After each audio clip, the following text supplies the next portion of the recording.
Welcome on into an NFL Nightcap recap, Week 9 edition, a statement Sunday across the NFL. One of the bigger statements right now being made by the Seattle Seahawks. They lead the Commanders 38-13 as this game is just winding down, and just a brutal moment just before we came on here. Jaden Daniels scrambling around in the pocket, gets his arm all twisted up. Looks like a dislocated arm or elbow. And before we get into what this means for Seattle, and I do think it means a lot given the way that they won, I think we need to really take a moment here and reflect on just how brutal this has been for Jaden Daniels and for the Commanders. And it's not just Marcus Mariota being put back into action and Marcus Mariota maybe having to play extended time here for a team that entered this season with legitimate Super Bowl aspirations, now falling to 3-6. But the bigger picture worry here is that these injuries to Jaden Daniels are suddenly coming in big bunches, and they're suddenly coming all over his body. We've had leg injuries, we've had arm injuries, we've had shoulder injuries, we've had rib injuries. One of the more promising young quarterbacks, one of the most exciting young players at any position across the NFL. It's just now a worrisome pattern for Jaden Daniels, and that arm injury looked pretty serious. Hope he's okay. Hope whatever it is, it's a quick rehab and a quick comeback, but really worried about Jaden Daniels after that injury. But welcome on in. A Nightcap recap. We're sipping on some Captain Morgan Spice rum this evening. Cheers to a wild week across the NFL. If you're in the room, let me know what you're sipping on for this Nightcap recap. Appreciate everybody joining. And like I said, it really was a statement Sunday across the NFL, maybe the biggest statement of all made by the Buffalo Bills. And I thought that other than a couple of series late against the Kansas City Chiefs, this game was really in Buffalo's direction the entire night.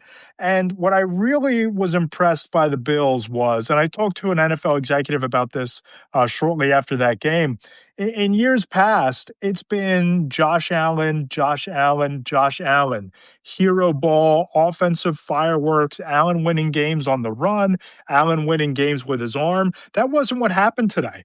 What happened today was the Buffalo Bills authoring a complimentary football blueprint with Joey Bosa leading the charge. I wrote in the column for Monday morning that Bosa really is Buffalo's latest sack master, mercenary for hire, and he lived up to the billing. He gave a lot more than what Von Miller had given them in years past in that same kind of role, that same kind of contract.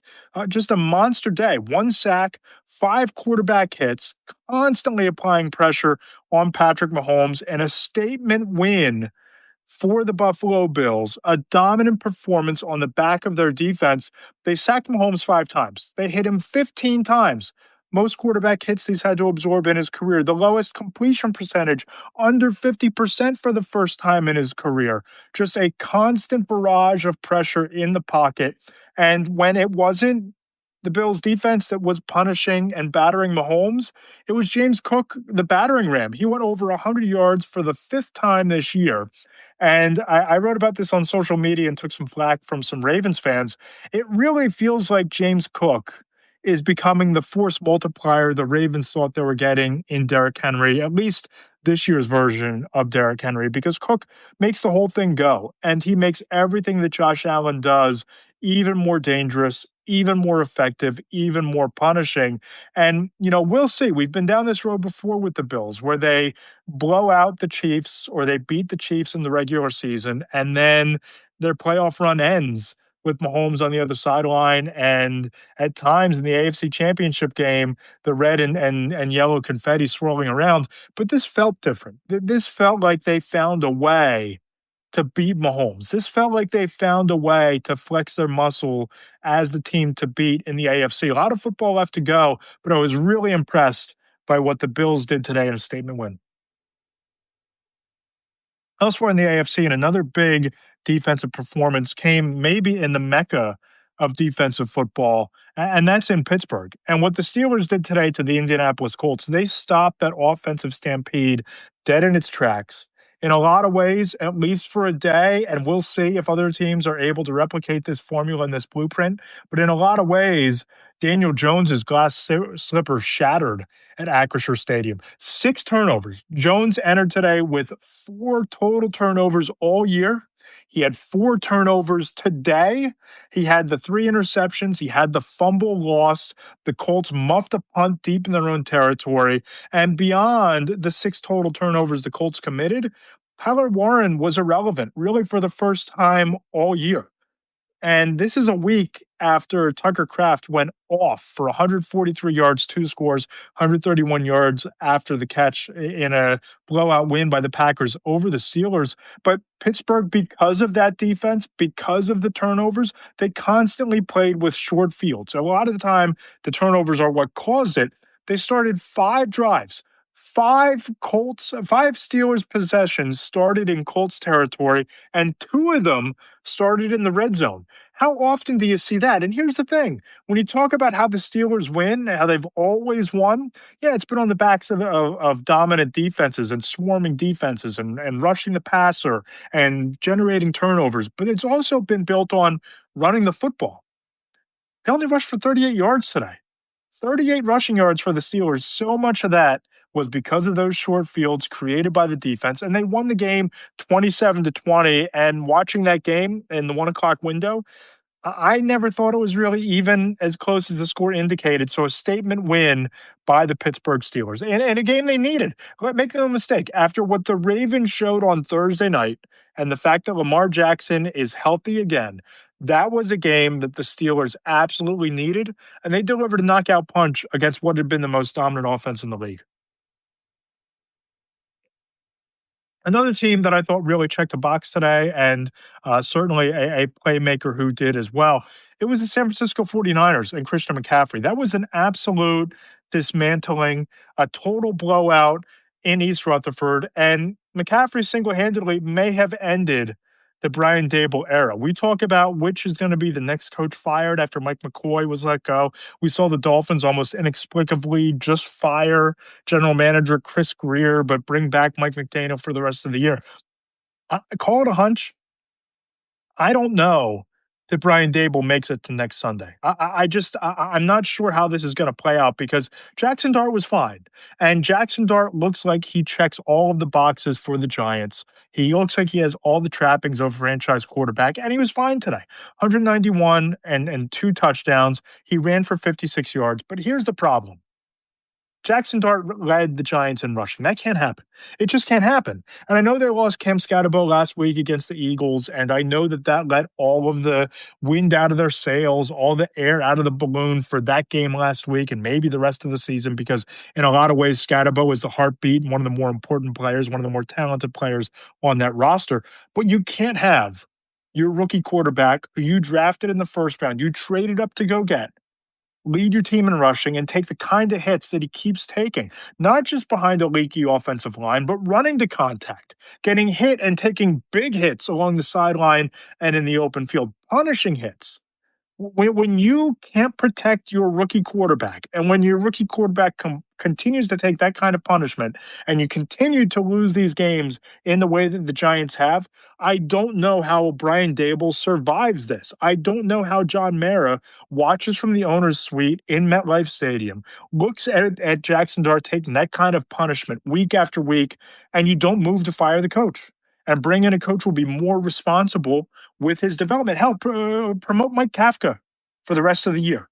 Get a different voice in there in a more hands-on role with Jackson Dart and figure it out from there going into next year. But it just looks like this is becoming an untenable situation with the Giants. And I have to say that this has been the closest we've been all year to Brian Dable being a legitimate firing watch. Oh, yeah, McCaffrey. We mentioned Christian McCaffrey, the superstar who went off 106 rushing yards and a touchdown, 67 receiving yards and a score, continues to be running back one across the league. If you're just checking in, there's about 15, 20 people in the room right now. Great to have all of you here. What was the big standout performance for you? What was the biggest surprise for you today on what we are dubbing Statement Sunday in the NFL? And one team that made a statement last week but came careening back down to earth today. I just don't think I can take the Green Bay Packers seriously. I can't look at a team that plays up to its level of competition like they did week one, rising to the moment against the Detroit Lions, like they did last week, going on the road in a game where everybody seemed to take it more personally than it needed to be against Aaron Rodgers and the Steelers, and win that game going away, and you just sleepwalk to a loss to the Carolina Panthers? The Panthers? And Rico Dowdle ran wild. Take nothing away from Rico Dowdle. 2 touchdowns, the difference maker. Rico Dowdle has solidified himself as running back one in Carolina. Probably now a top 12 to 15 running back in the sport, the focal point of that offense. Rico Dowdle was awesome. The defense made a bunch of timely stops for Carolina when they needed to. I don't want to take anything away from the Panthers because they've played well this year. They've played their way into the conversation, if not in the NFC wildcard, certainly in the NFC South. They're going to have to beat a really good Buccaneers team. They're going to have to find a way to get in, but they're playing really solid football right now. I don't want to take anything away from the Panthers. But if you're the Green Bay Packers with Micah Parsons, with Rashawn Gary, with Edrin Cooper, with Xavier McKinney, with all of that talent on defense, with Jordan Love, with Christian Watson getting back, with Romeo Doubs, that's not a team you can lose to at home. It can't happen. It can't happen. And I know that they lost Tucker Kraft, and I know that they lost Matthew Golden, and those are two pretty devastating injuries. But it's suddenly a pretty loaded receiving core with Doubs as your leading receiver for much of the year, Watson coming back and looking effective. They just didn't adjust. The play calling was as conservative as it gets, and it almost looked like they were holding something back. Matt LaFleur was not wanting to put too much on tape for whatever reason, and they wound up suffering for it. They wound up losing, and this is a conference loss. So if you're not going to win the division, that the Lions outside of today have played really well. The Bears, you have to start talking about taking the Bears seriously in that division, especially the way that they went and handled their business late today.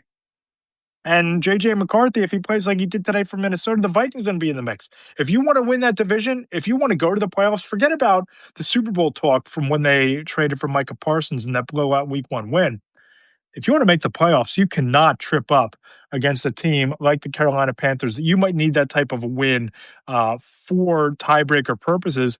That offense looked shell-shocked. It just did. And some big questions to be answered in Green Bay after that.